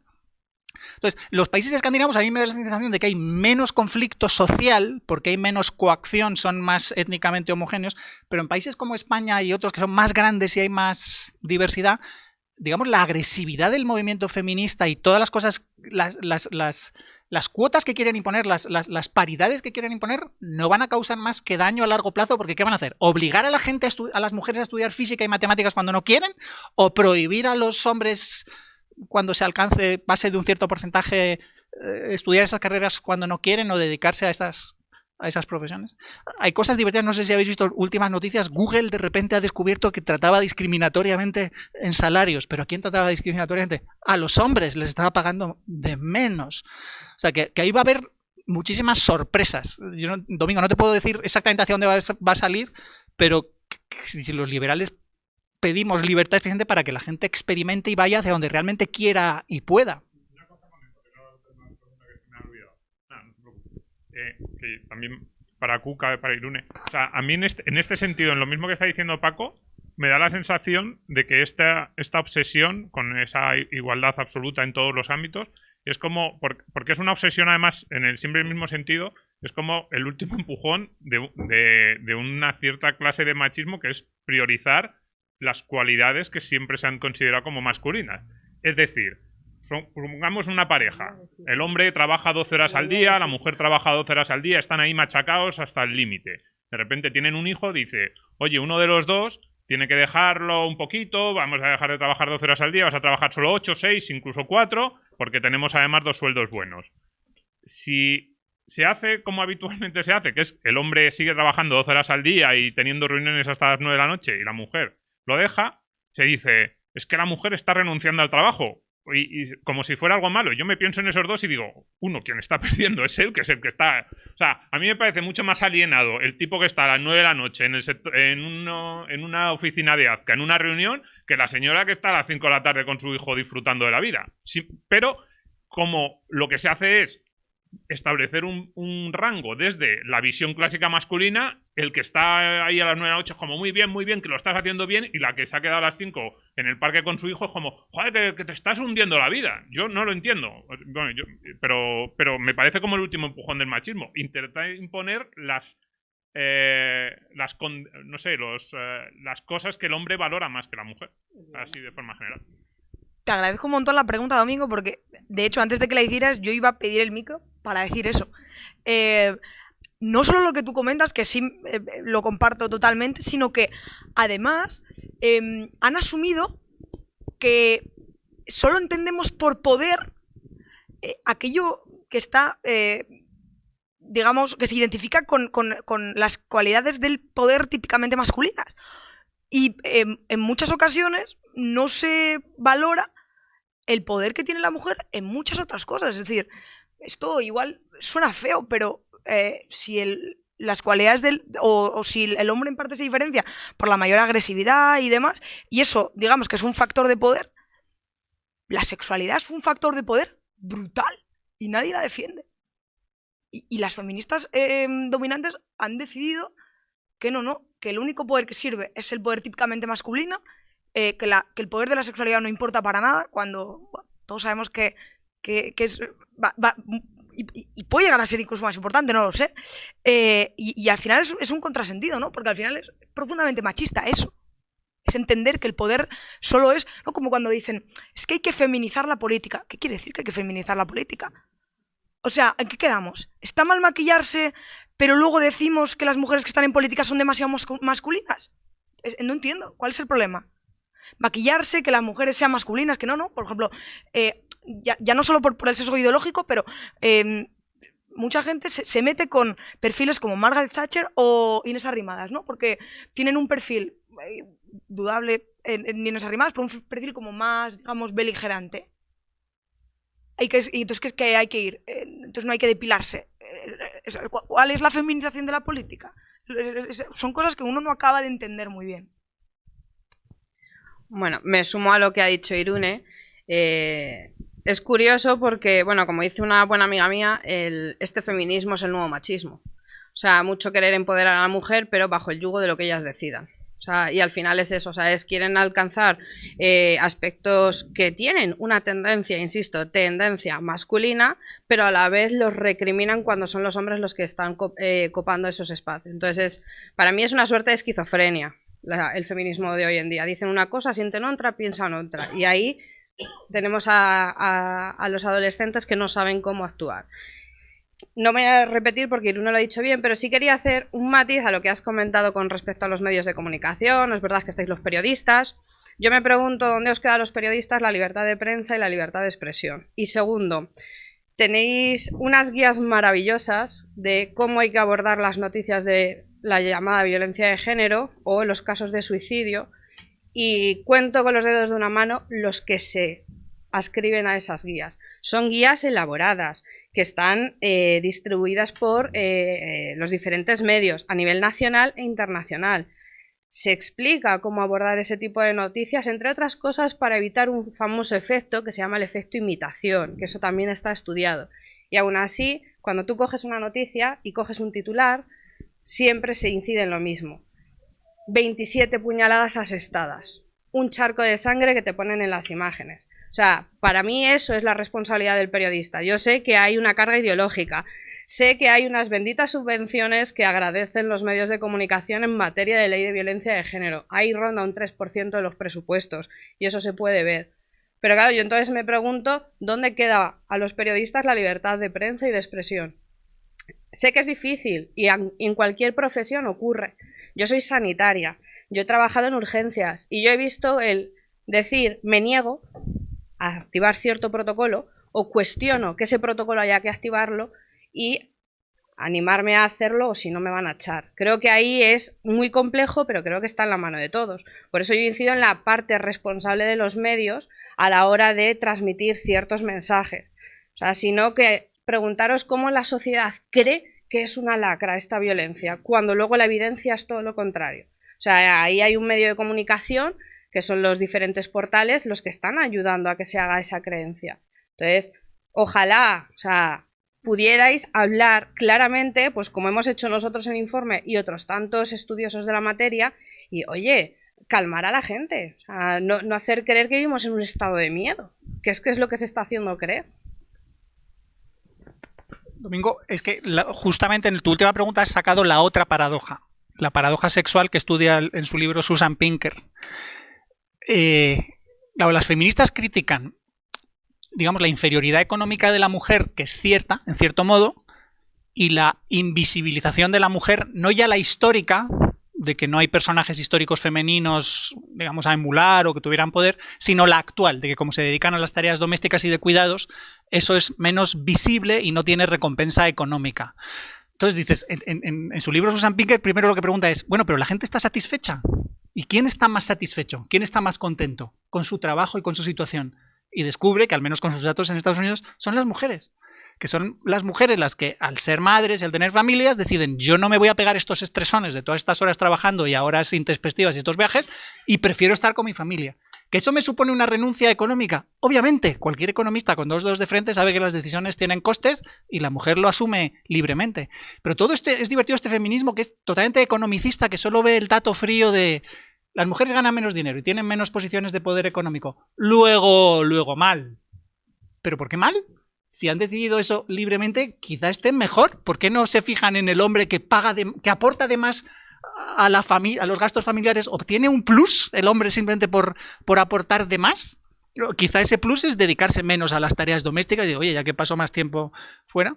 Y luego lo de visibilización, es decir, pero claro, esto es obvio, los hogares tienen paredes y hay ciertas tareas que se hacen a pequeña escala. Entonces yo veo los trabajos de cuidados de mi madre a mi familia y en mi casa, pero no veo los de los vecinos. ¿Por qué? Porque están separados, porque son locales. Mientras que se ve más lo que sale en las noticias. Pero bueno, ¿pero y qué? Es que son cosas de naturaleza distinta. Entonces yo lo que sospecho es que todo el movimiento feminista está intentando, bueno, claramente lo dicen, socialización de los cuidados, lo dicen, participación colectiva y participación del Estado en todo. y como obligación a que los cuidados estén paritarios al 50%. Y que a veces salen las amas de casa, es decir, y que nos den un sueldo por ser amas de casa. Esto lo comentamos en el informe, pero no lo hemos contado. Dices, oiga, pero igual que yo hago cosas, yo vivo solo y cocino para mí mismo, si una mujer cocina para el marido, que sea el marido el que le pague a la mujer, pero eso de pedir que de los presupuestos saquen dinero es una lucha por el recurso. Entonces primero buscan la excusa moral, pero luego lo que quieren es que les den dinero. Sí, quería para Cuca una pregunta. No sé si conoces un artículo que salió en el Harvard Political Review que se llama The Gender Paradox, la paradoja del género, que hacía referencia a que los países escandinavos, que supuestamente eran vanguardistas en toda la implementación de las políticas de género, etcétera, eran los países donde más violencia existe, donde más, además con bastante diferencia, ¿no? Y lo curioso, o sea, claro, en vez de replantearse el problema de que quizás su política está creándola, es que decían que la causa era que la cultura de los países escandinavos era muy machista. Bueno, y se quedaban tan anchos. Es que es la respuesta tipo, o sea, yo creo que de ahí no saben salir. Claro, pero quiero decir, ¿cómo va a ser la cultura si les llevan lavando el cerebro con esta historia 60 o 70 años? Quiero decir, no... Gobiernos que se declaran feministas, que han sacado todas las leyes, que tienen a todas las gobernantas, que no sé qué. O sea, parece escalofriante, ¿no? Claro, pero es por eso, es porque no quieren incidir en lo que es vital en una dinámica de violencia dentro de la pareja. Primero, que hay una codependencia, que es que eso no se explica, o sea, es una codependencia de las dos partes. O sea, tanto de quien agrede como de quien es agredido. Y eso es muy duro de decirlo, o sea, pero es que cuando se analiza a nivel victimológico el por qué una persona es víctima de, igual que se analiza a nivel criminal por qué una persona es criminal, o sea, se ve que hay una codependencia en esa relación. Si a esa codependencia se le suma que no hay habilidades sociales y emocionales para gestionar un momento de crisis, como puede ser acabar en el paro. Si a eso se le suma que ya traen de base, de cuando eran niños, de generaciones previas, pues unas dinámicas en las que los ciclos de violencia están muy asimilados. Si a eso le sumamos abuso de sustancias, alcohol, es que es una cantidad ingente de factores biológicos, psicológicos, que negar esa máxima, o sea, a mí ya me parece aberrante. Y el problema que les está pasando en los países nórdicos es eso, o sea, ahora se echan las manos a la cabeza y primero decían, no, es que no hemos aplicado muy bien esta perspectiva, ¿no? Lleváis muchísimos años aplicándola. ¿Por qué no queréis incidir en esto?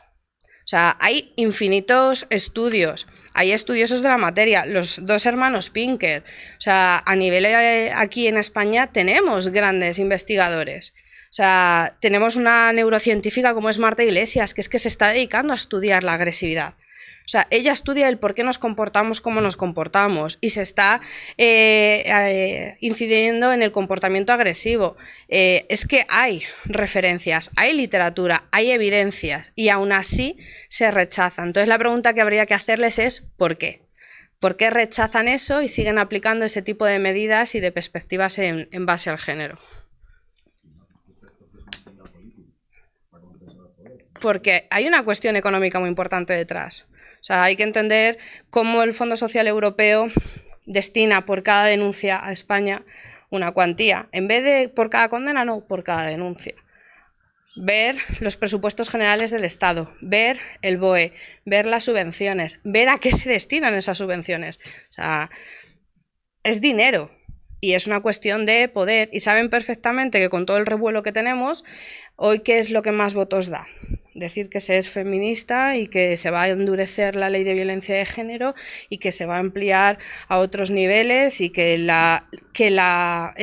testimonio de la víctima va a ser suficiente. Venga, vamos a hacer una inversión de la carga. O sea, de aquí a un estado totalitario hay un paso.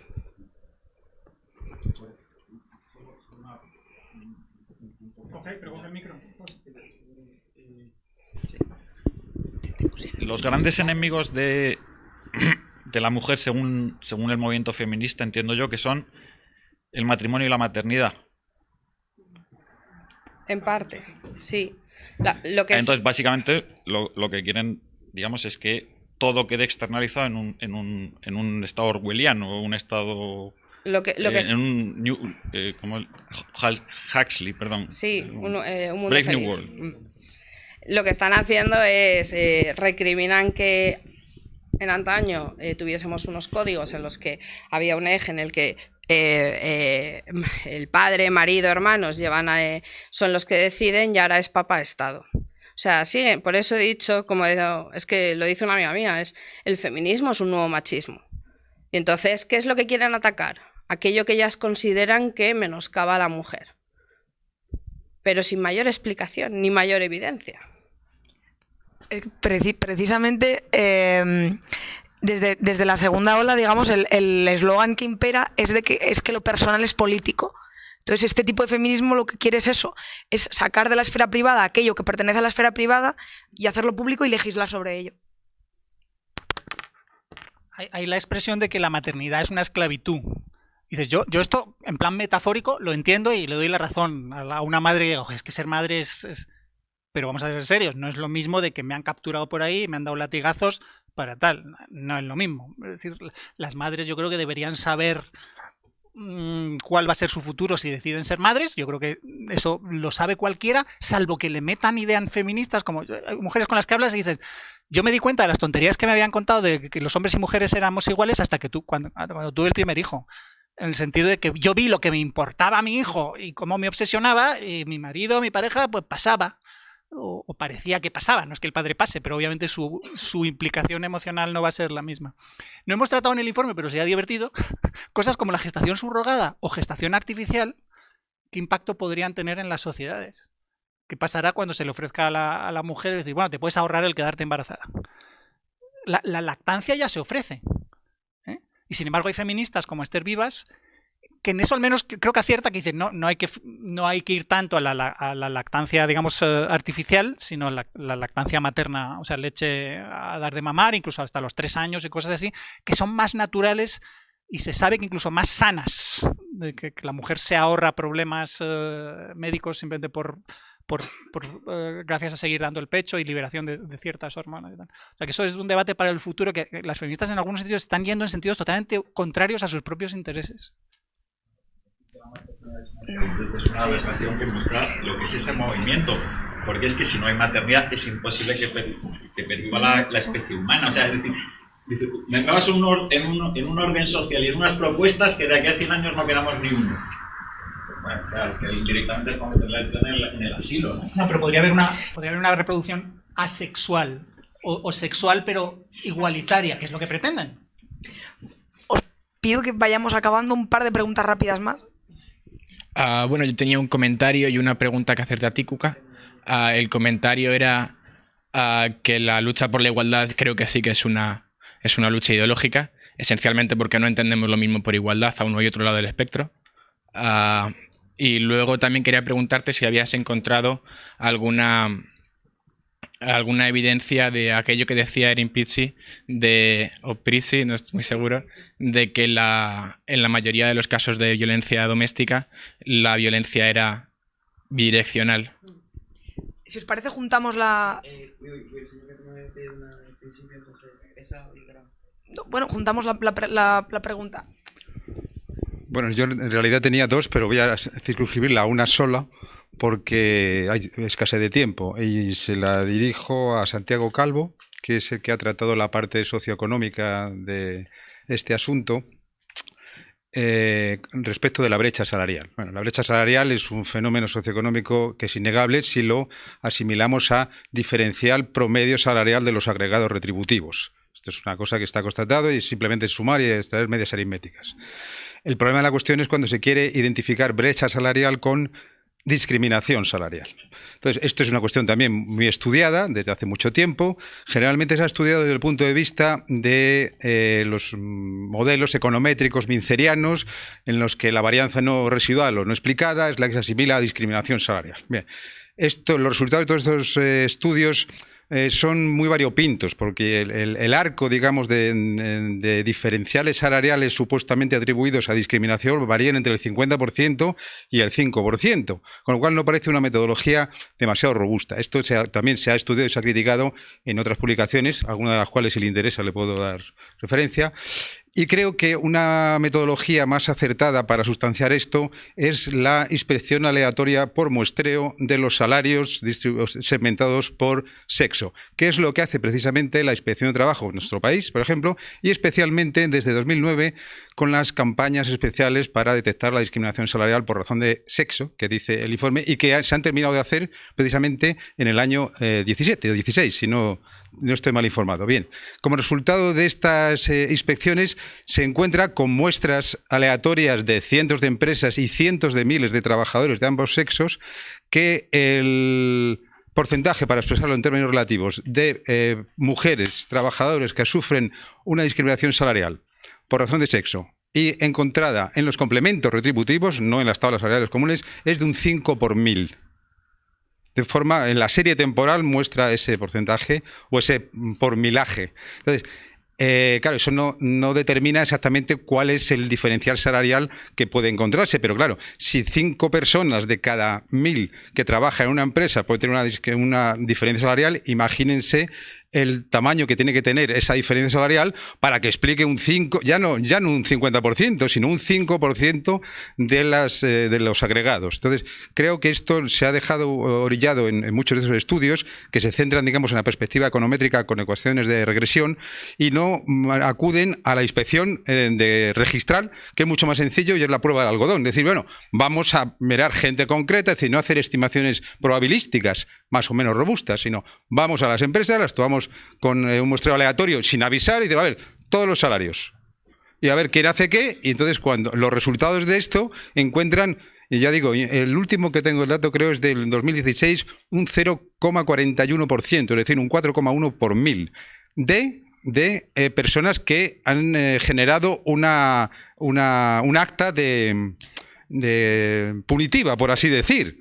O sea, que es digamos, lo más concreto. Entonces, no sé si esto lo han considerado, si tienen noticia de este tipo de perspectiva o qué puedo decir en este sentido. Gracias. No, sí, desde luego, cuando vi la literatura en referencia a este aspecto, sí que efectivamente vi las dos metodologías y hemos incluido las dos metodologías, centrándonos en la inspección de trabajo, porque al final son los datos oficiales. Nosotros no teníamos los recursos para hacer un muestreo aleatorio. Si hubiéramos tenido los recursos, seguramente pudiéramos haber hecho un muestreo aleatorio y reflejar y reforzar la idea de que al final la discriminación explica en un porcentaje muy pequeño la brecha salarial de género. Pero que simplemente queríamos reflejar los dos aspectos. Uno, por un lado, cuánto es la brecha salarial de género, y después, por otro lado, cuántas mujeres cobran menos por los hombres que los hombres por el mero hecho de ser mujeres, y también es un porcentaje muy reducido.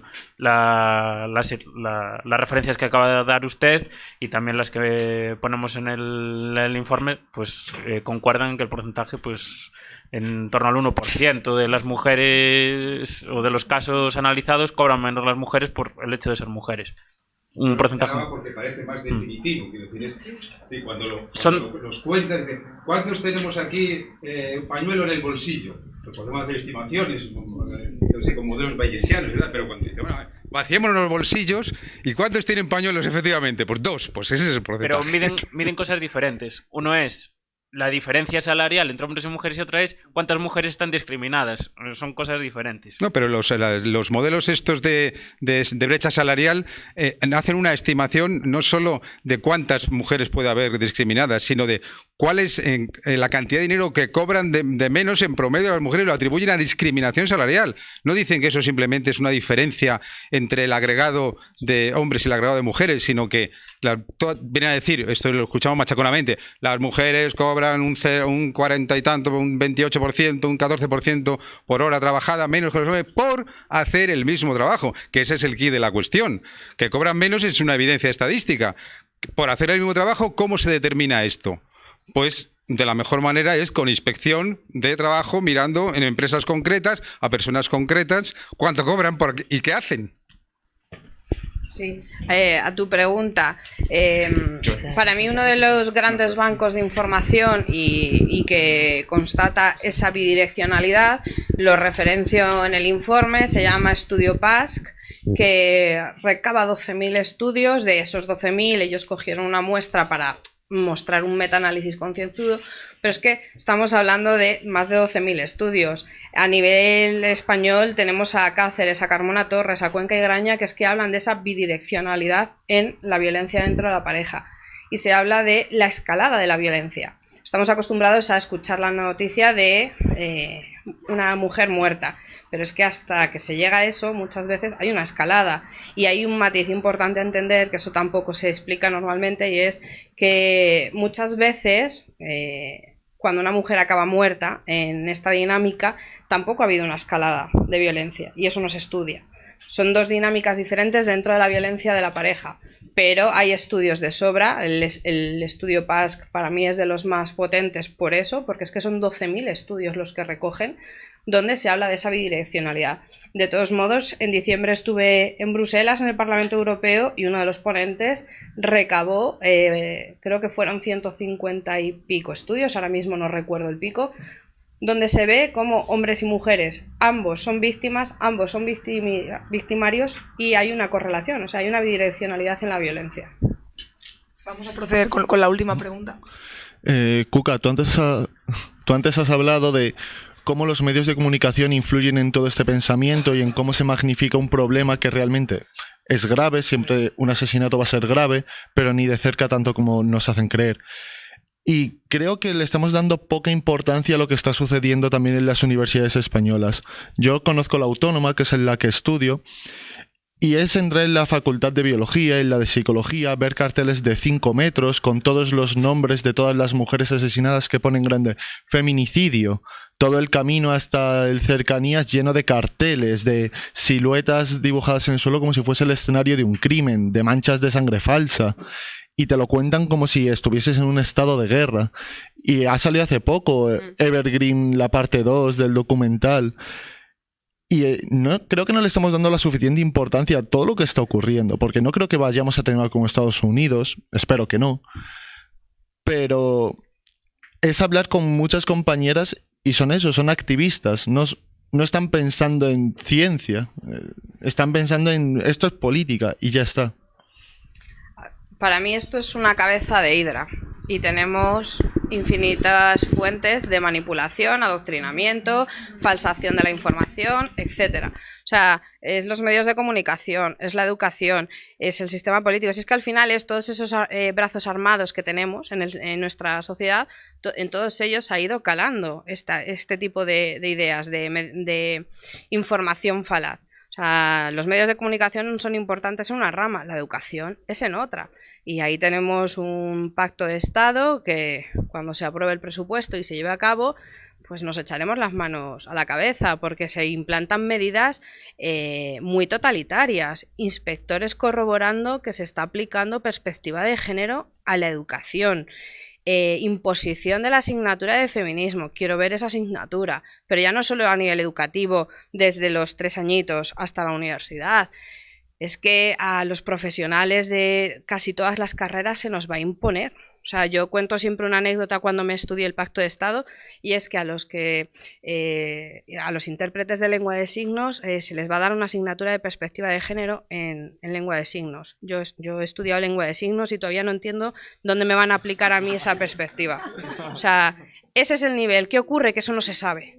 Y van saliendo noticias de quieren aplicar el método Scolae a los niños, quieren hacer... O sea, esto es una cabeza de hidra. Tendremos que ir hacia la cabeza principal y atacarla de lleno para que deje de tener ese poder de acción. Un comentario, Paco. Fijaos una cosa, creo que hay un término que no hemos usado ninguno y en el informe tampoco está, que es ideología de género, que es un poco más de derecha, quizá de extrema derecha, y aquí hablamos de perspectiva de género, que creo que es algo más realista. Sobre lo que dices, lo divertido es que el movimiento feminista es comprensible desde un punto de vista científico. Es decir, son un grupo que necesita una serie de ideas para cohesionarse, necesita un dogma, y ese dogma hay que repetirlo de forma fanática para demostrar que eres leal. Entonces, todos estos procesos que ves en universidades y en distintos sitios y la manifestación de mañana va a ser eso. como quien sale en Semana Santa de procesión por su religión, pues mañana se va a salir de manifestación para mostrar a tus amigas, a tus compañeras, que eres un leal miembro del partido o de la burocracia, que eres de las buenas. Y si te atreves a rechistar, pues corres el peligro de ser rechazado. Y esto lo están estudiando psicólogos evolucionistas, psicólogos sociales, todos los procesos de consolidación de grupos a través de ideas absurdas, exageradas, y de cómo se estigmatiza, como ha dicho muy bien Cuca, y avergüenza al que está en contra.